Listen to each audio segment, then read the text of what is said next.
केवल परिणामों को याद करते हैं, उसके पीछे किए गए संघर्षों को भूल जाते हैं और किस्मत भी उन्हीं की होती है जो परिणामों को ही अपना जरिया बना लेते हैं और उसी को अपना दिशा बना लेते हैं। जी हाँ, मैं बात कर रहा हूँ जो अभी आंदोलन, कोई भी आंदोलन हो, क्या उसके परिणामों से ही उसको मापा जा सकता है?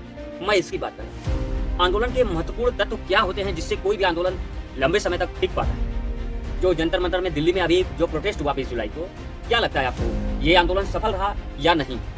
मैं कुछ पॉइंट्स बताऊंगा आपको, उस पॉइंट्स के आधार पर आप निकाल लीजिएगा कि ये आंदोलन सफल रहा या नहीं।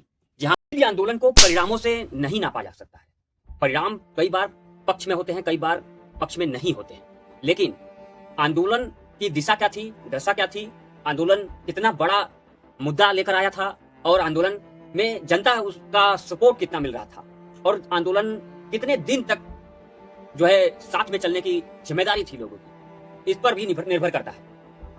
इसीलिए आंदोलन मुद्दों से तो लड़ा जाता है, लेकिन क्या आप में मजा है, अनुशासन है लंबे समय तक कोई आंदोलन खींच सकने का? एक लिमिट्स होती है आंदोलन की।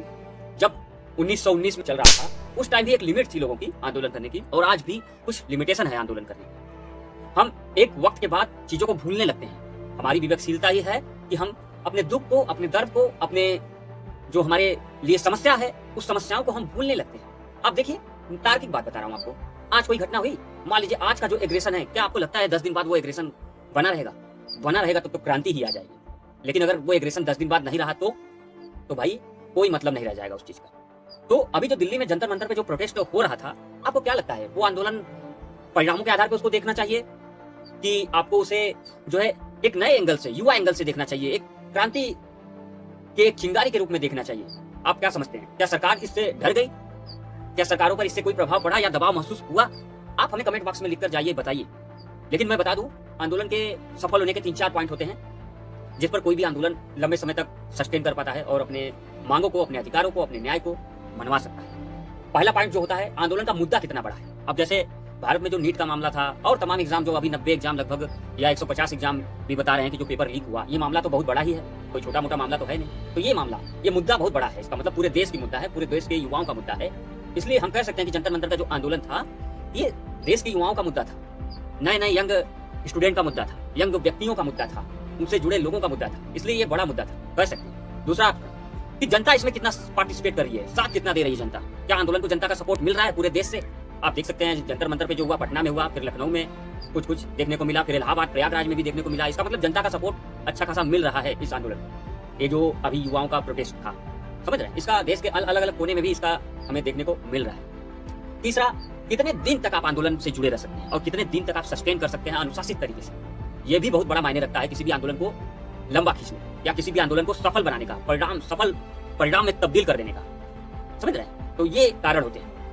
तो कोई भी सरकार नारों वारों से नहीं डरती है, ध्यान रखिएगा, मुद्दों से नहीं डरती है। जब कोई भी सरकार तब डरती है जब सड़क मार्ग से निकलकर चर्चा, वो मुद्दा, वो जो आंदोलन का मुद्दा था, वो घर घर की बात हो जाए, घर घर का बहस का विषय हो जाए, तब सरकार डरती है। क्योंकि सरकार को चुनाव जीतना है और अगर चर्चा घर तक पहुंच गई तो सोशल जो इंजीनियरिंग काम करता है उसमें बदलाव होने में कोई नहीं रोक सकता है। और देखेंगे वो एक चुनाव परिणाम के रूप में, एक सरकार के लिए नकारात्मक चुनाव परिणामों के रूप में वो उभर कर आ सकता है। इसीलिए सरकारें नारों से नहीं डरती, वो डरती हैं मुद्दों से कि वो मुद्दा घर का विषय न बन जाए, घर के चर्चा का विषय न बन जाए, पता चला, और हमारा सारा का सारा प्लान चौपट हो जाए। इसलिए तो आंदोलन का नेतृत्व कौन कर रहा है, आंदोलन की दिशा क्या है, आंदोलन का मुद्दा क्या है, आंदोलन कितना अनुशासित तरीके से चल रहा है, ये सभी कारण, ये सभी मुद्दे और नेतृत्व का प्रभाव, जो प्रभावी नेतृत्व होता है, वो सब, वो चमत्कारिक नेतृत्व, ये सारे मामले अगर किसी मुद्दे से हर एक युवा, हर एक व्यक्ति, देश का हर एक व्यक्ति या हर एक मंजर करने लगे, तब समझ जाइएगा कि आंदोलन सफल परिणामों में गिना जाएगा, सफल तब्दील में बदल जाएगा। समझ रहे हैं? तो ये आंदोलन कितना सफल रहा जंतर मंतर का, आप हमें कमेंट बॉक्स में लिखकर बताइए। क्या आपको लगता है कि इस आंदोलन ने सरकार पर बहुत ज्यादा तनाव क्रिएट कर दिया है क्या? अगर किया है तो आप बताइए कमेंट बॉक्स में लिखकर, इसके बारे में मैं जानना चाहता हूं। फिर उसके बाद मैं अपनी प्रतिक्रिया भी बताऊंगा आपको। लेकिन पहले आप बताइए कि ये आंदोलन कितना सफल आपको लग रहा है। क्या सरकार के ऊपर इससे बहुत बड़ा प्रभाव पड़ा है क्या? कहाँ 21 लगभग मान के चल सकते 1 महीने से जो आंदोलन चल रहा था, कहीं ना कहीं देखिए, मेरा मानना यह है कि आंदोलन तो देखिए भाई कुछ काम किया है, समझ रहे, सरकारों पर दबाव डाला है, डर महसूस करवाया है, ये तो हुआ है। क्योंकि ये आंदोलन सरकारें सोच रही थी, जो सेंट्रल गवर्नमेंट अभी सोच रही थी, केंद्र की सरकार, कि भाई अरे चलो 1-2 दिन में सब चले जाएंगे। शुरुआत में तो यही लगा होगा कि अरे सारे लोग नहीं जुड़ पाएंगे, उतना नहीं होगा, कुछ सोशल मीडिया का ये है इन्फ्लुएंस का प्रभाव, मतलब सोशल मीडिया का प्रभाव है, ये सब सोच रहे थे। लेकिन हुआ उलट, डटे रहे छात्र 21 दिन तक, 22 दिन तक, 23-25 दिन तक लगातार डटे रहे। उस डटने का ही नतीजा था कि उनको सीरियस लेना पड़ा सरकार को। आप समझ रहे हैं मेरी बात ना?